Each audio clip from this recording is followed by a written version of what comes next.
So if you're still wondering if it's GEO, AEO, or LLMO, today we're gonna clarify it once and for all. My guest today is Andy Muns, who is Director of AEO at Telnyx, a communications platform company that's working with 14K clients like Zillow, Microsoft, and Cisco. Andy has had a fascinating career journey from front-end developer to UI designer to SEO, eventually helping scale a site to Alexa top 100 status and growing annual subscription revenue from $900K to $22 million. He's now leading the charge on answer engine optimization, as in AEO, and AI content workflows at Telnyx. But before we dive in, Andy, thanks so much for joining. Yeah, Nicholas, great to be on, man. I'm glad you reached out and good to be here. Thanks so much. So, Andy, how would you describe your role as Director of AEO at Telnyx? Because we already talked about it beforehand. It's still a rather uncommon role title, and it's something that it still feels pretty new to me. Yes, it definitely is. Things are changing, and yeah, a lot of it still kind of feels the same. So I'm responsible for revenue from a typical organic online sources, Google, nowadays ChatGPT, Perplexity, Bing, all the others. And I manage an intentionally small, very lean team. We need to be that way because as you know, a salesperson might say, steering Microsoft is like steering the Titanic. At Telnyx, it's more like a stand-up jet ski where we need to be able to change directions very fast. Our engineers build and ship things super fast here, so we definitely have to be agile.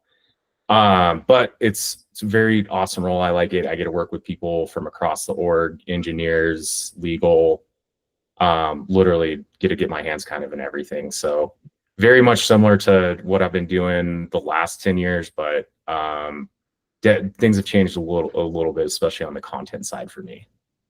Awesome. Let's touch a little bit on your career before Telnyx, although it's not necessarily before Telnyx. Little spoiler here in a second. But can you walk us through what your typical day-to-day looks like today at Telnyx in your role? Yeah. So I try to do my best just to split my days into thirds.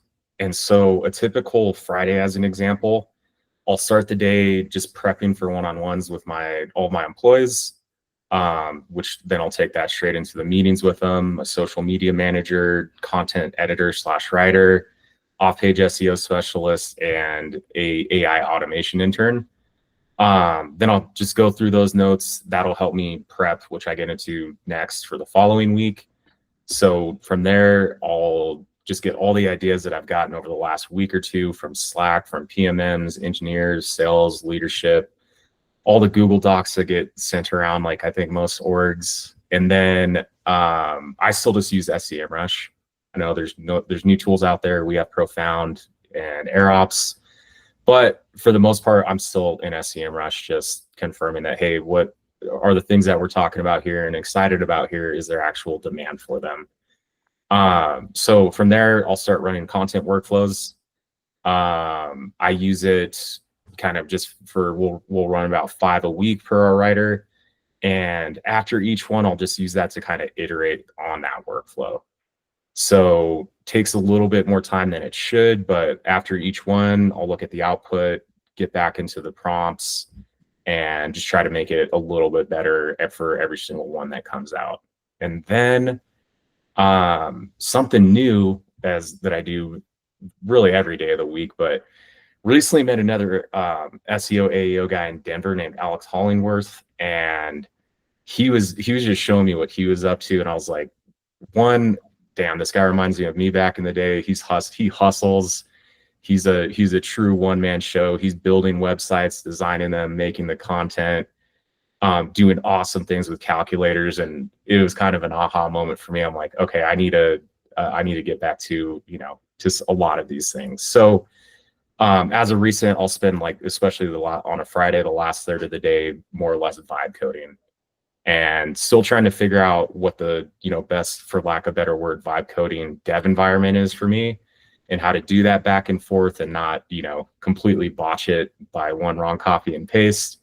But that's been kind of a fun part of the job recently is getting into the vibe coding part. And yeah, again, just trying to chase what Alec is doing a little bit here. Awesome. Let's touch base a little bit on you back in the days, because you mentioned that Alex reminds you of yourself back in the days. Take us a little bit through your journey, because I already spoiled that it's now your second tenure at Telnyx. You also had a first one, but just maybe give us a little overview, because I said it in the introduction that you went basically from front end to UI to SEO. So a lot of things going on. You wore a lot of different hats, and I think it's super interesting. Yeah, so mainly the back in the day comment is just the fact of like building a website. So I kind of disconnected myself from that a bit, but back in the day, let's see, the first time it would have been about like 2016. Already made plenty of websites for, freelance type of projects, but just had a CTO come to me and say, hey, Andy, we need a new website for a help website that we need. Very simple. And just, went out and did it in a couple of weeks, used Bootstrap. Wasn't cool with the developers or anything, but it definitely got the job done.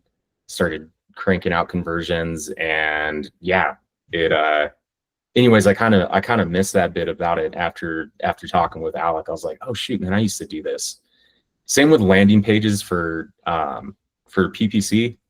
My first stint at Telnyx, just after working with developers for a long time, trying to nail Google Core Web Vitals, just with the amount of resources we had, I was like, this isn't going to happen. I'm just going to go build these myself and make every landing page as perfect as possible with through Google PageSpeed Insights. So yeah, that's what I'm kind of excited about these days to get back into. And it's a whole new world, and you can move a lot faster with AI, which is cool. You already gave a little bit of an insight into how you approach content at Telnyx, and you mentioned AirOps, which is a tool that we also use that basically helps with AI facilitated content workflows. Can you tell us a little bit about your experience with AI content workflows? Because I see people being super hyped about it, and I see people being very rejective about it and saying it does not work, it just produces fluff.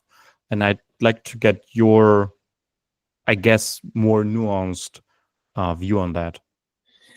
Yes. So that's another thing first that's just made my job fun again, is getting into that whole world. It was like, oh, cool, something new to learn. SEO just, can become very mundane very fast.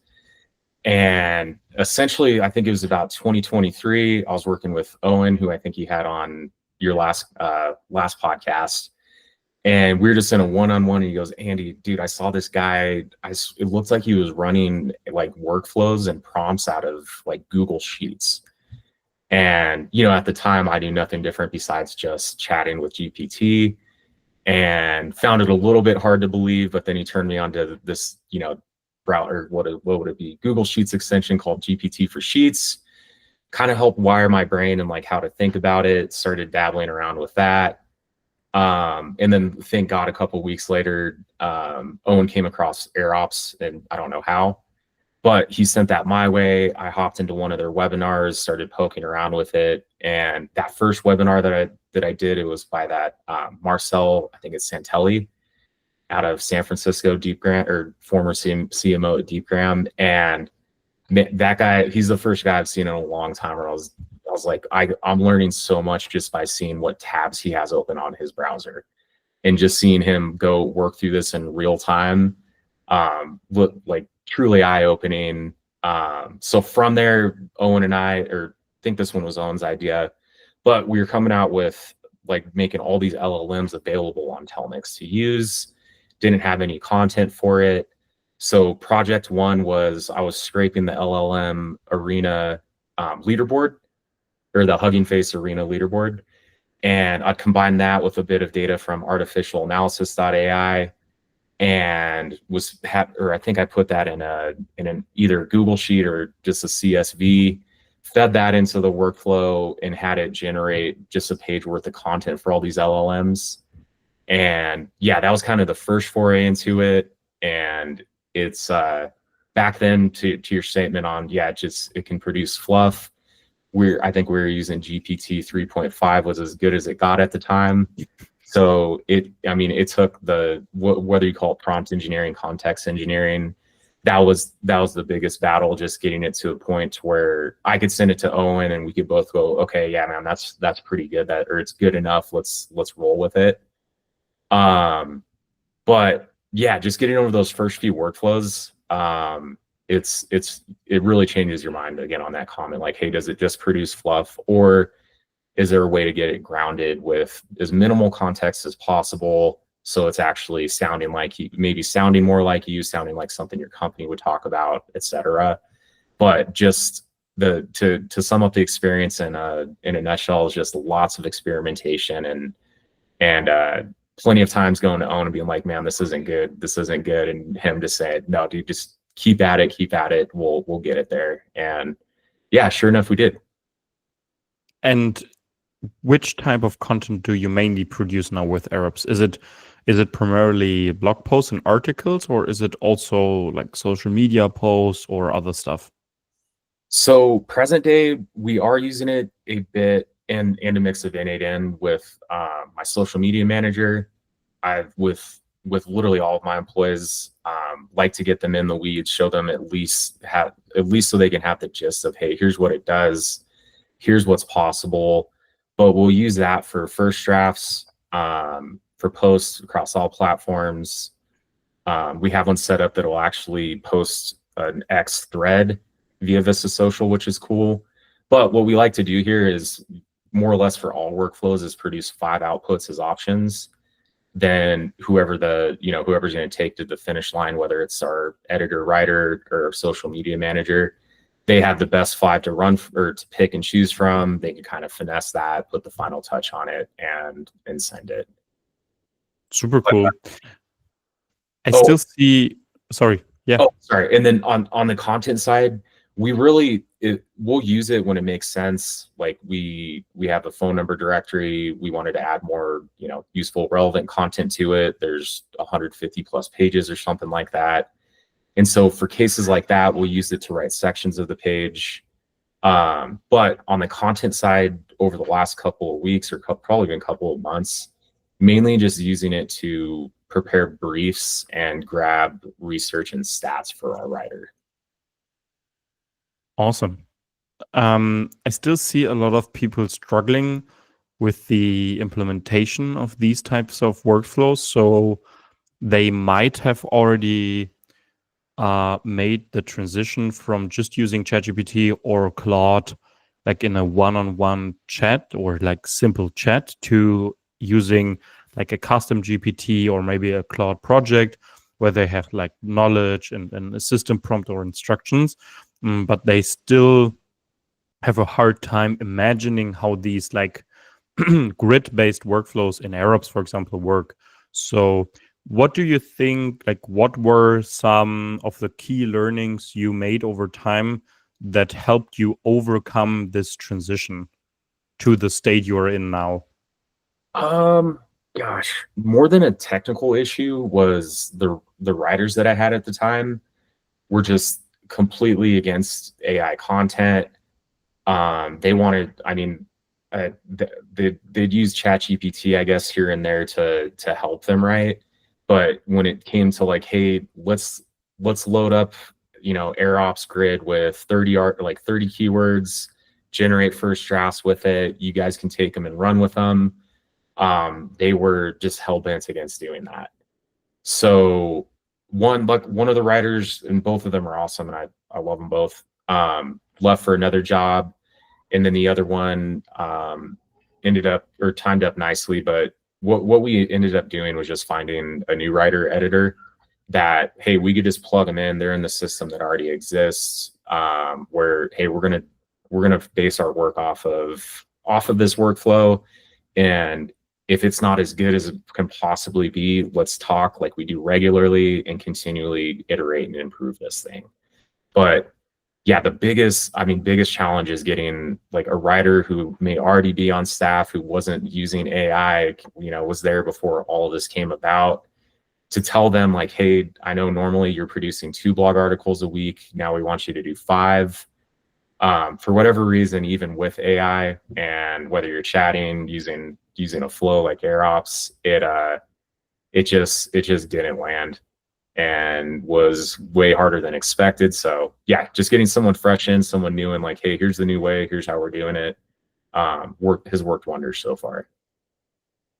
Funny, right? How the human element is key to actually leveraging AI fully. I Yeah, find this a little bit, it's a funny coincidence. I agree. It definitely is. Yeah. So you also worked in SEO when basically AEO or GEO wasn't even a thing, because AI overviews or ChatGPT wasn't around. So you already accumulated a lot of knowledge about this space before we went into this massive ecosystem shift now. So I'd like to better understand what's your take on AEO versus traditional SEO, how much SEO is still in AEO, and all these types of like questions people have all the time. So my take on it is I think they'll be one and the same in 1 to 5 years if they aren't already. And what I mean by that is I've literally just been sticking to Google developer guidelines like I have my entire career. And obviously we're still using AI in many ways, shapes, and forms. But I think just a mix of Google developer guidelines for SEO plus, hey, we're always looking for ways to improve our internal processes or Kaizen it. Whether that's just making somebody on your team's job easier, a workflow that produces more output. I still think Google developer guidelines for SEO are a solid bet and the way to go. Another reason I say that, Nicholas, is I've checked so many, AEO guru posts on LinkedIn that kind of like you alluded to earlier, they're like, oh, this new workflow did all these incredible, amazing things. And man, it's easy enough for people in our world to go over to Ahrefs, SEMrush, plug in their domain, look at what they're ranking for in the top 10. And I swear so many cases, it's like, what is this guy talking about? Like, I'm supposed to listen to him and he's got a spike in traffic back down to 0. So I think anybody who's just been, sticking to good old classic Google developer guidelines is probably in a good boat. They're probably going to be optimizing for LLMs for the most part, like at least 95, 90 up to 99%. They're covering all their bases with that. But I do think that the bots and crawlers for OpenAI, Perplexity is just examples. I think they're really bad. Google's been doing it for, over 2 decades, right? And they're very good. I think they have a solid system for ranking what genuinely should be ranked. So thinking about it from like us on the other side, just as a normal everyday user of any search engine, I think Perplexity and GPT can lead you astray in many ways. One silly example is for cooking. And this one really applies to SEO as well. But I as someone who's done this for my career, I do not ever trust search results for best recipe for popovers. It's going to be, you're going to get somebody's website that the answer that you're going to get is somebody that's just the best at SEO. Doesn't mean they're the best cook, if that makes sense. So I'll just go and check, hey, if I want to make popovers, somebody like Gordon Ramsay, English guy, is probably going to have a great recipe for that. Yeah, I'm not looking at the search results. So, but anyways, back to AEO versus SEO. I think the bots, GPT bot and the others, they'll catch up and they'll reach parity with Google bot, but I don't know how, what that timeline exactly looks like. I could see it in 1 to 5 years, but I think point I'm getting at is I think there's ways to exploit LLMs at the moment. And we're seeing that with listicles, with content freshness. AirOps put out great data on that. And I've tested it and definitely seen truth to it. But then I'd also argue like those were always good tactics and, worked very well 5 years ago too. So yeah, I think right now it's kind of like the, 2015-ish. Or even earlier in Google where, you can exploit the system a bit. People are doing it. I see that gap kind of closing in the next 1 to 5 years though. But I can already hear people saying or commenting, but what about Reddit? I'm seeing Reddit all the time in my LinkedIn feed. You should be active on Reddit. What's your take on that? That I think you should absolutely, and you probably always should have been. But gosh, the unfortunate part for me, Nicholas, is I just started a Reddit account about a year ago. I found it way harder than expected to man, how do you get anybody to thumbs up anything you say? Kind of figured it out, not at all how it would apply to my world and Telnyx specifically. But I mean, clearly people spend a lot of time on Reddit, and they probably will for the foreseeable future. Yeah. You mentioned that you're using Profound next to classic SEO tools. What made you choose Profound? What is something that you found most interesting about them? How are you using them in your daily workflows? Are you just using it to check your AI visibility? Are you also using the Conversation Explorer? I think it's this tool where you can see the at least estimated prompt volumes. I think the space is still so new and a lot of people know the likes of Ahrefs, etc., and how they work, but all the new AI search, visibility, monitoring tools, it's still something where I feel like everybody is somehow just trying to find their way, how to make it work, but you don't have these obvious 5 to 10 best practice workflows yet, or would you agree? Yes, and we're using Profound. We're still referencing AirOps as well and their new tooling for that. I think they have a long way to go. I'm sure I'm not the only person thinking that. I mean, SEMrush, Ahrefs is only going to be so accurate. I think like most SEOs, many times in my career, I've referenced that versus what we're seeing in Search Console. And, it's hit or miss, seems to trend more or less in the, same direction. But with either way for LLM and prompt volume tracking, it has a very long way to go.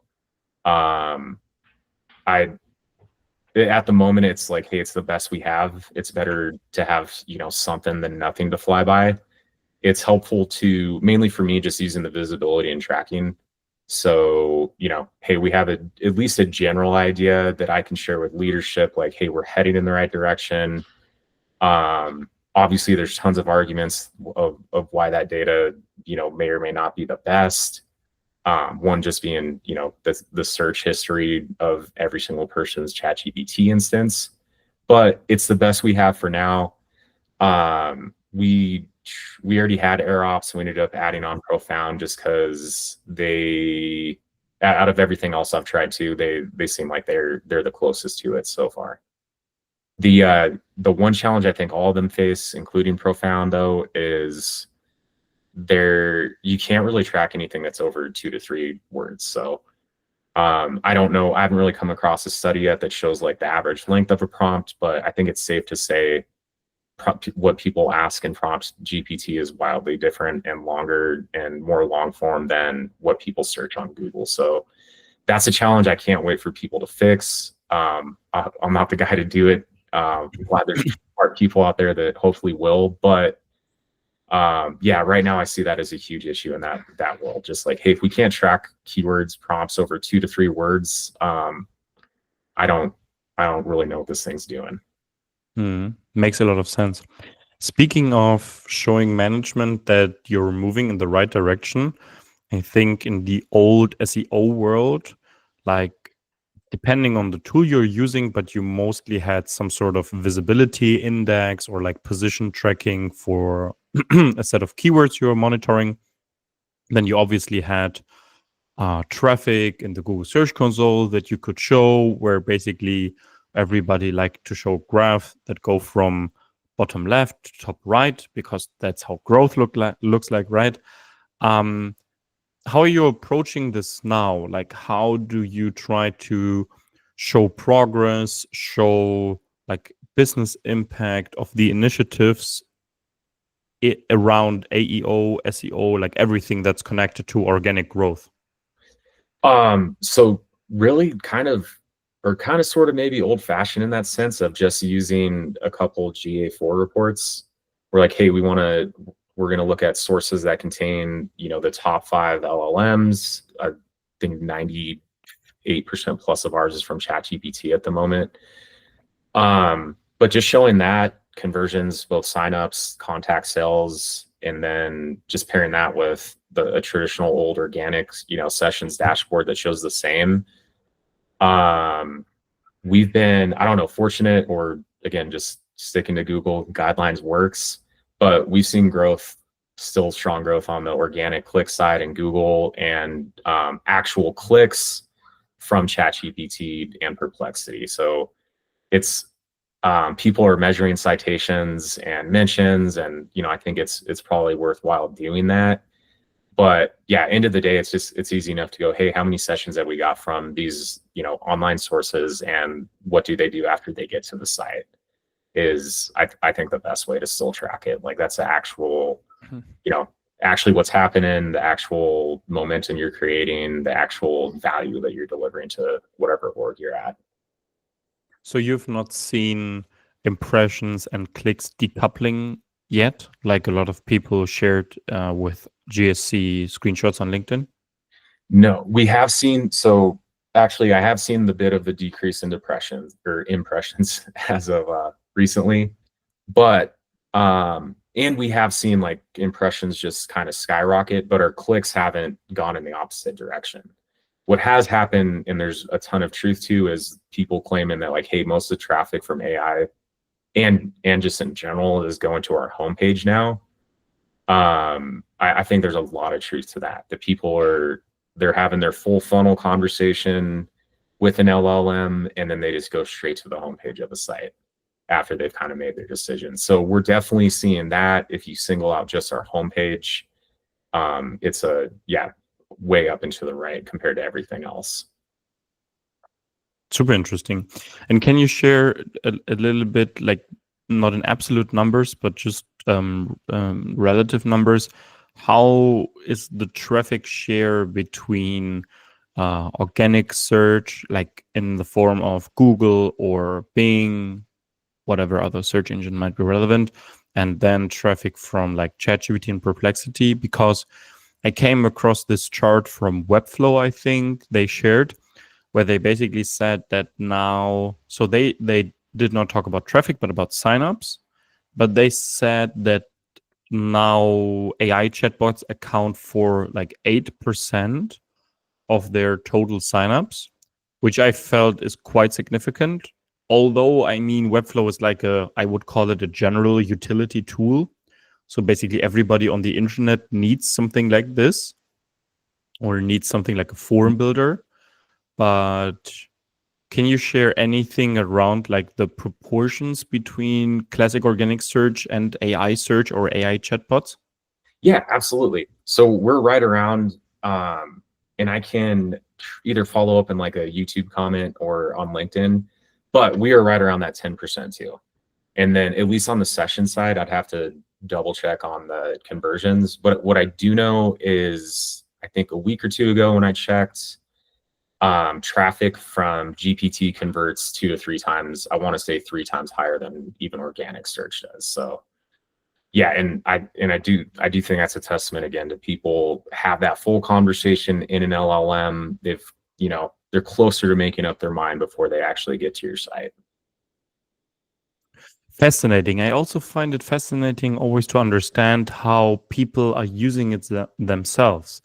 Can you share a little bit about your usage of AI chatbots or Google? Like, when do you still use Google?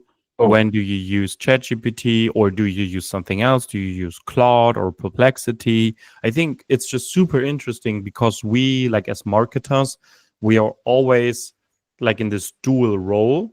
We can see it as a channel, but it obviously is also a tool for us that we can use either in a professional capacity or also as just like in a private capacity, like for what did I do? Research a restaurant on a street near my home that I didn't know yet. Just wanted to check like what are the ideas that come up. Worked pretty well actually. So I'm curious to hear how you're using it. yeah. So it's gosh, I think a lot of my searches these days go to YouTube, honestly. There's just so many cases where it's like, hey, I need to fix my garage door opener. I could, go to Granger's website, read probably a, way too long article and bore myself to death. Or there's probably some guy on YouTube that has a 1 minute short that gets straight to the freaking point, is going to teach you how to fix it. I find that that works, use that for cooking a lot as well. But yeah, I think I probably use YouTube probably more than Google. And then Perplexity, I have a funny use case for that. Is that's how my wife and I will settle arguments. It's like, hey, if you can send me the Perplexity answer, that you got it, you win. And since I'm the one who started it, I can't go back and tell her what I told you earlier, is that like, hey, sometimes Perplexity definitely gets it wrong, and it requires some clicking into those sources and a little bit of fact checking. But no, it has been fun to use Perplexity, and just for that, for settling silly little arguments with the wife. And gosh, and then what else? I don't know. For a lot of things that are major life decisions, I seek an actual human being out, honestly, than over going to the internet. I wish I could trust online reviews, but knowing how this whole world works, I don't trust any reviews on the internet. So and around commercial decisions, for example, in your role at Telnyx, because I see a lot of people passionately talking about B2B buyers turning more and more to ChatGPT or Perplexity or the others to make decisions around buying software or maybe even choosing the right service provider. I don't know. Is this also something you do for yourself? And how do you see it maybe also in your team? let's see. So that one would be tough again, because I would just question again, knowing what we know. Like, hey, if I ask what the best whatever new keyword research tool is, or new best prompt tracking tool is, the answer I think most of the time these days is going to be whoever updated or created the latest listicle targeting that keyword. So I still like to hear like, hey, I know another actual human being that I trust and can tell me like, hey, yes, I have used this tool. Here's what I like about it. Here's what I don't. But no, to answer your question, I don't trust ChatGPT for making decisions like that. I find it so interesting. I feel like what I hear you saying is somehow similar to people that work with Google Ads and that never click on ads themselves because they just know how it works.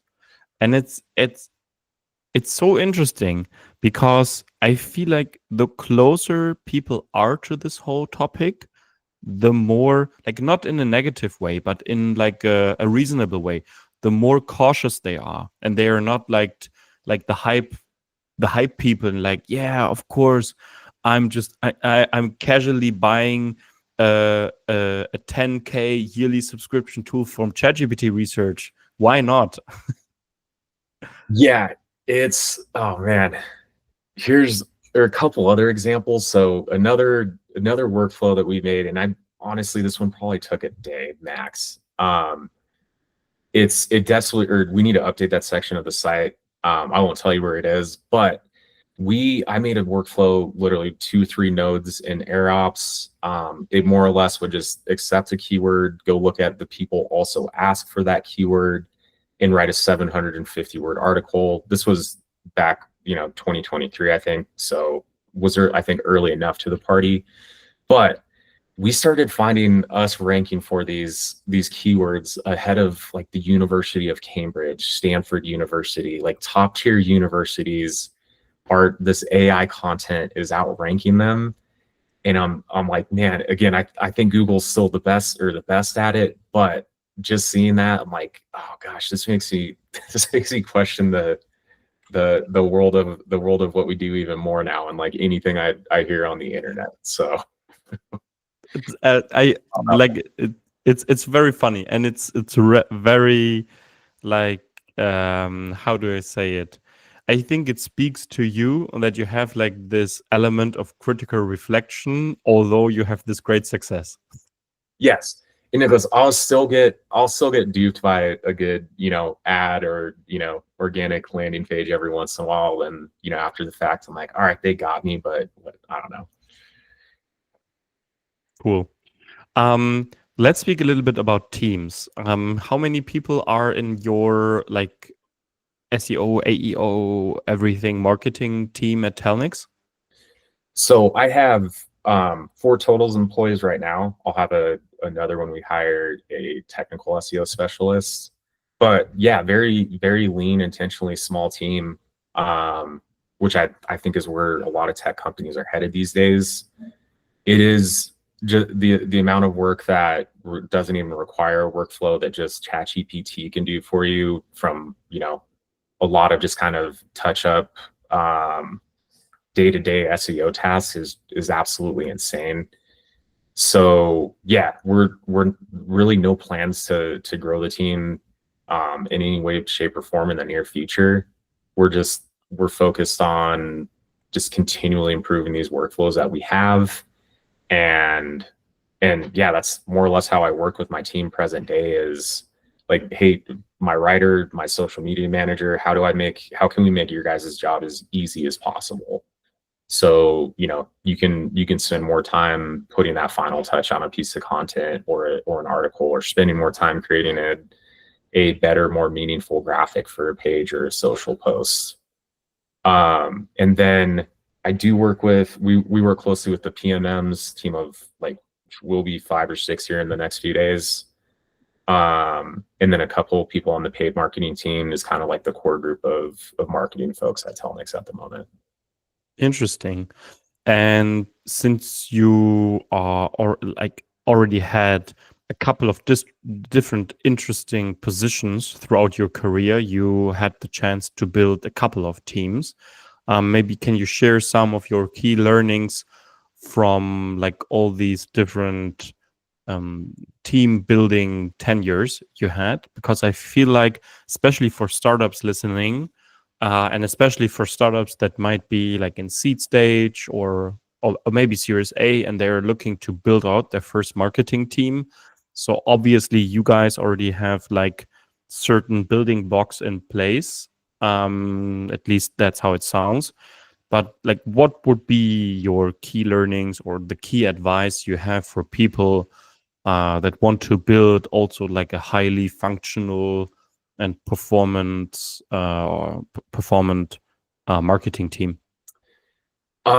Things that have gone well for me is, and I've seen them go the wrong way too, sounds super straightforward and simple, but just hiring people that at least have some overlap with interests and hobbies. So they don't have to be the exact same person with you, like all the exact same bands, and do all the same things, but I think there at least has to be a little overlap. I've heard the phrase like, hey, if you were hopping on a flight with this person and you were stuck at the airport for an hour, would you sit there in awkward silence with them, or could you talk through it and still have a good time? And that one always kind of just stuck with me. I've stepped into companies or back into teams, and it's like, wow, that's definitely not the case here. And yeah, I just think it's so simple, and so many people just skip that part and just base, hire straight off like, hey, their skill set, their experience. Where I'd almost argue the just having stuff in common and being able to vibe with those people is equally or more important. I think, let's see, what probably works the best too is just like one, having religiously doing stand-ups every single day of the week. If you can do it in person, that's the way to go.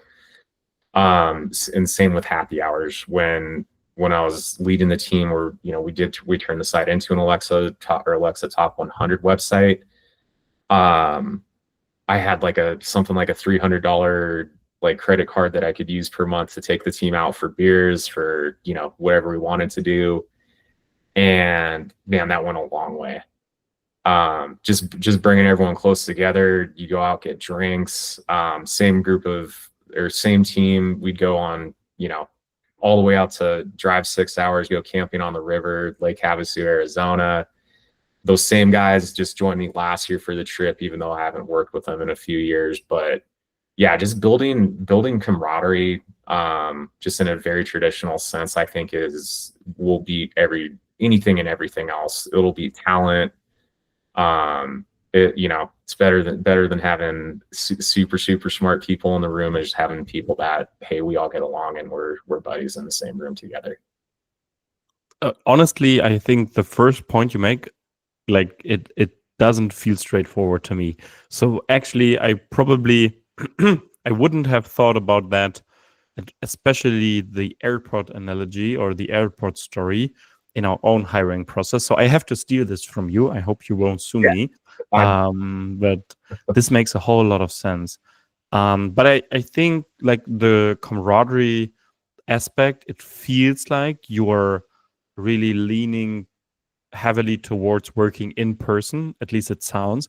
Can you give me a little bit of the perspective? Because obviously it's always a question that especially high growth companies ask themselves, are we going to go remote? Are we going to go in person? Do we do hybrid? Because they're thinking about hiring the best talent. Sometimes supposedly the best talent is not available at the location of the headquarter. So what's your take on that? So I'm so sick of fully remote work, and when you work with people, you never get to meet them in your entire life in person. It's just kind of weird.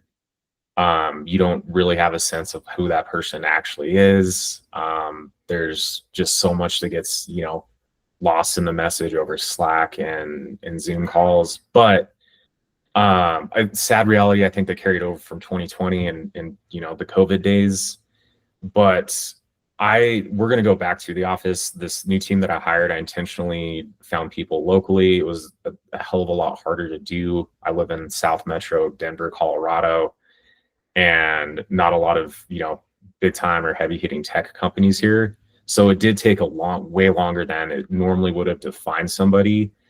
But we're in the process of finding an office right now, just a smaller space for 5 or 6 people. We'll have a couple other people from different parts of the org just join us because they're in town.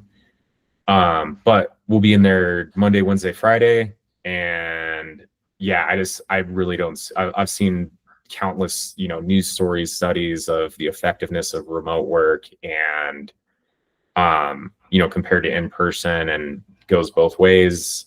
In my personal experience, you can't tell me that people don't get more done when they're together, they're working together, they're going out after work, hanging out after work. And yeah, they just get that in-person, office experience. I honestly, I feel bad for this new intern that we started coming in remotely, and for any intern, like if you're getting into this world present day and your first job is fully remote, I think these kids, for lack of better words, are going to build horrible habits that they're just going to put them in a bad place one day when they do have to go into an office. But yeah, I'm so sick of people using the word like, hey, let's do this async. When you're in the remote world, it's like, all right, we already don't get to see each other. and now you're telling me like best you can do is message me on Slack about this super complex issue we need to solve. Like, dude, let's jump on a Google Meet for 5 minutes and figure this thing out. Yeah, there's so many things that just get stretched from like, hey, this could have taken us 5 minutes to fix if we huddled together in a room. Now it's a 2-week process, and there's a day in between a back and forth, especially if that your teammates in Europe, you're in America. It creates so many issues. So I'm really excited to get back into the office, and at least Monday, Wednesday, Friday with this new team that I have. Sounds cool. Actually, it sounds fun because it feels like it somehow feels very entrepreneurial that you have like your own small sub office, like from the headquarter. I don't know where Telnyx is located. Is it in Austin, Texas, right?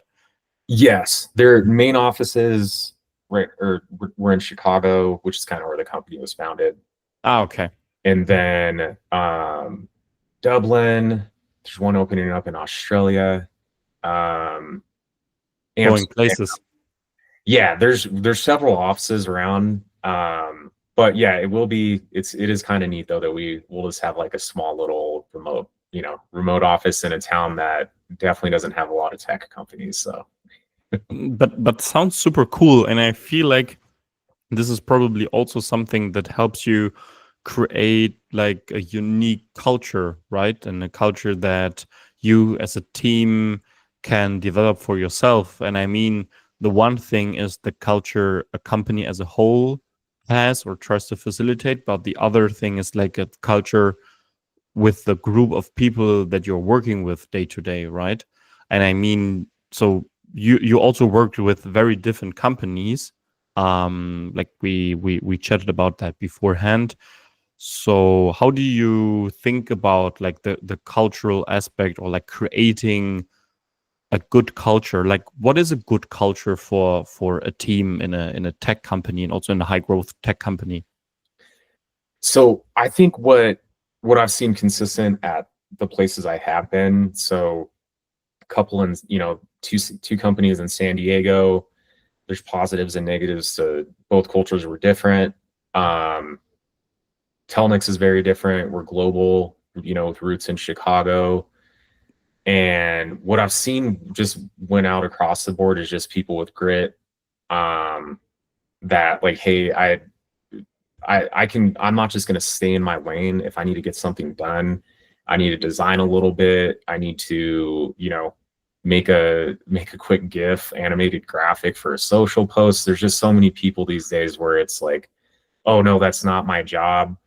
But yeah, I think just like the general gritty, like general online marketer that, was the thing back 10 years ago. Like those are the people that succeed. And in any team environment whatsoever, just having gritty people that don't make excuses is what I'm always looking for.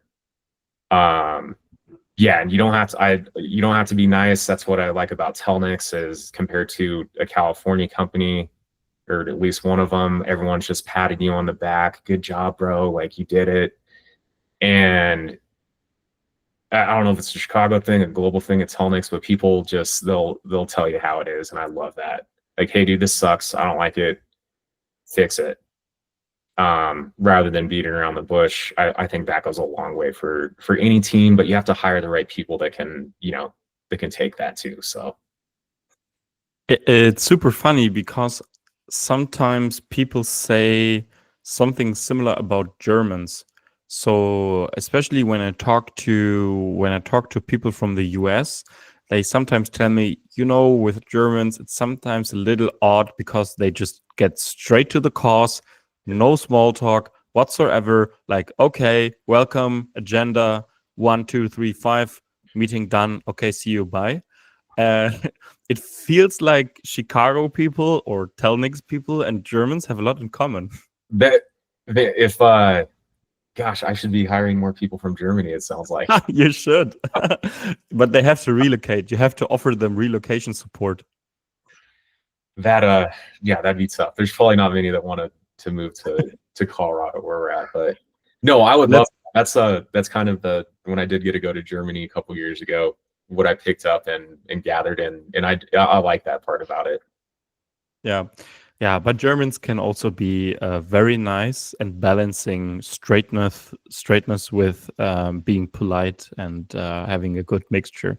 But speaking of gritty, we have to touch on one more topic specifically, which is somehow obvious if we're speaking of the US, and this is football.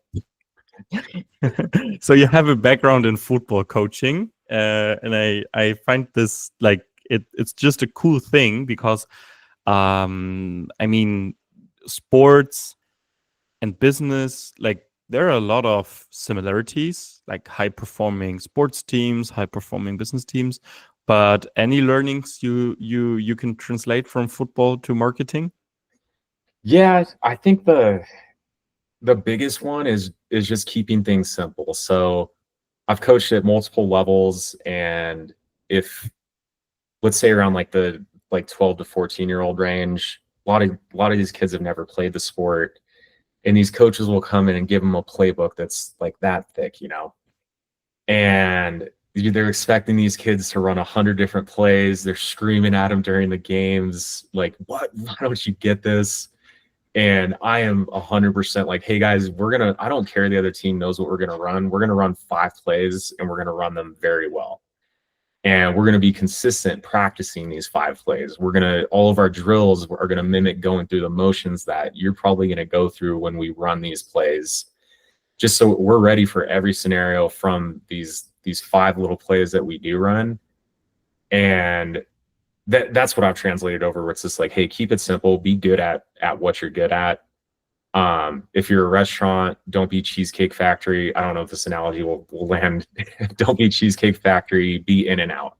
Like if you want a burger, that's all we make. Come here and get it. If you want a bunch of average, 100 different average things, go to Cheesecake Factory. So yeah, I just like doubling down on whatever your team is good at the time, or whatever skill sets you have in house, like double down on those. You need to experiment a little bit here and there, but yeah, be the In and Out. Makes total sense. I feel like the restaurant analogy always lands perfectly. And I remember the times when we were still struggling with finding the ICP for us here at Radiant. And I was always thinking about, yeah, man, I don't want to be that restaurant that offers burgers and pizza and Yeah. sushi Yeah. and cake and all these other things, like on the other 5 pages of the menu, like pasta and like nobody will believe you that you can do all of these very well. And I mean, there will be people that don't care, but they usually won't be up for a premium price.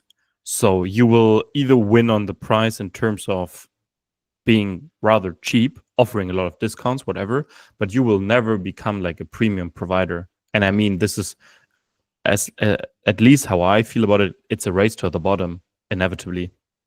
I agree. Now, cool. I'm looking a little bit at the clock. We're already talking almost an hour. Time has passed a lot. I think, Andy, actually, we passed the airport test. Like, if we would stuck at the airport, could you talk for an hour? We made it.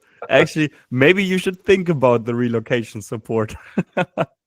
No, just kidding. But so to wrap things up a little bit, I'd like to look a little bit into the future with you. So obviously, it feels like we are somehow working on the future. In the future, it's like this super fast changing ecosystem. I think sometimes it's hard to keep track of everything that's going on.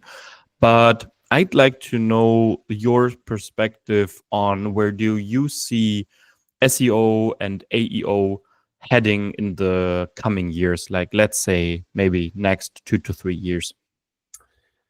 I think what concerns me most is just is the tracking part. I think on that side, it could go either way, where it's just, hey, 3 years from now, it's, hey, most people are using GPT over Google. Maybe we get to that point or get closer to that point. And I almost feel like on the data side, like you're just going to have to separate, hey, we know where our paid traffic comes from. Everything else we're just going to have to attribute to whoever our organic person is or organic lead is on the team, because there's no other way to tell where these people are coming from. And you can't just say like, hey, oh wow, direct traffic is 80% of traffic now, and people just woke up randomly and dreamt of going to Telnyx.com. They obviously were influenced in some other way, shape, or form. So that part, I mean, either way, there's smart people out there. We'll figure it out. But in the meantime, it's a bit unclear, for all of us, just how we're doing, in a sense. And then, gosh, I think, so with, playing into like Google's Eat scenario, I could see some type of like either badge or verification type of thing on content maybe in the next few years, where it's like, hey, we can verify, like I think Grammarly has something in Google Docs that you could turn on if you wanted to, track what a writer is doing. But I think there could be something to that, where people are going to want to see, like, what both of us know, people in our world know, hey, people are cranking out content with AI. Some people are really not doing a good job with it. People like my mom, my dad, they have no idea that this is all going on. Like it seems like basic day one page one stuff for people like us, but I think for the rest of the world, when they start, the right Reddit thread starts catching fire and people see that people are doing what we're doing, but it's going to call for something like that. Like, hey, we want to, like, the average consumer is going to want to know, like, hey, was this actually written by a human that's an expert on or knows something about this topic? And is there, like, I don't know what that badge will look like, but like, hey, we can verify that this was human created, human researched content, at least to some extent. Other than that, though, I think, yeah, GPT will start taking over market share. Perplexity will. They're both really good. I think it's long uphill battle though to kind of dethrone Google to, for the amount of just people using these platforms. Long way to go, but yeah, people are obviously love LLMs. The when you start hearing like your mom, dad, aunt, and uncle are starting to use it, it's like, okay, now it's actually catching on. Yeah, interesting. Very, very nuanced takes. I like the one with the badge. I didn't think about that before, but it makes total sense.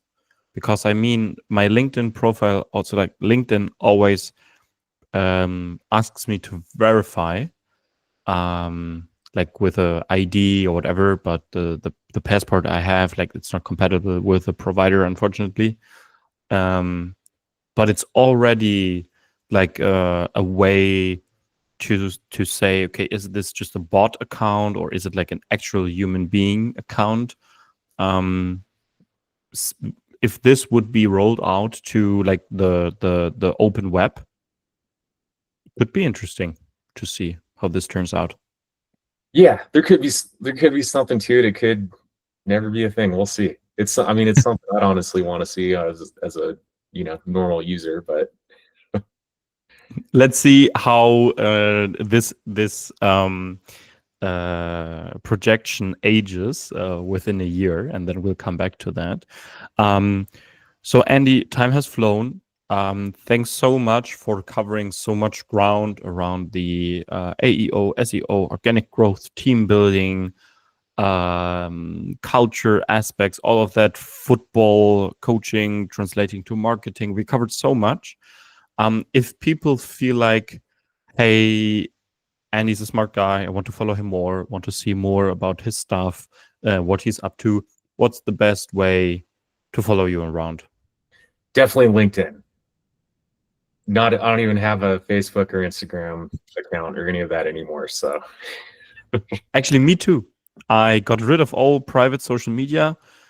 Depends a little bit on if you would call YouTube social media or not, but actually got rid of Facebook and Instagram.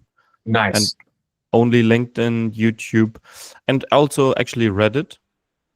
Trying out a few things. I don't count those. I'm with you. Yeah, okay. Cool. So, guys, and girls, follow Andy around. I will put the link to his LinkedIn profile in the description of the video below. Andy, thanks so much for doing that. It was a blast. Was a lot of fun, and I feel like the space is moving so fast. Maybe we should do a catch up in a year. Yeah, that'd be awesome, Nicholas. Thanks so much for having me. Keep doing what you're doing, man. Great. You're putting out great content. I love watching. It's really good to hear insights from people in our world. And yeah, keep it up. I love it. Thanks so much. Really appreciate it. Cool. Speak soon. See you, Nicholas. Bye-bye.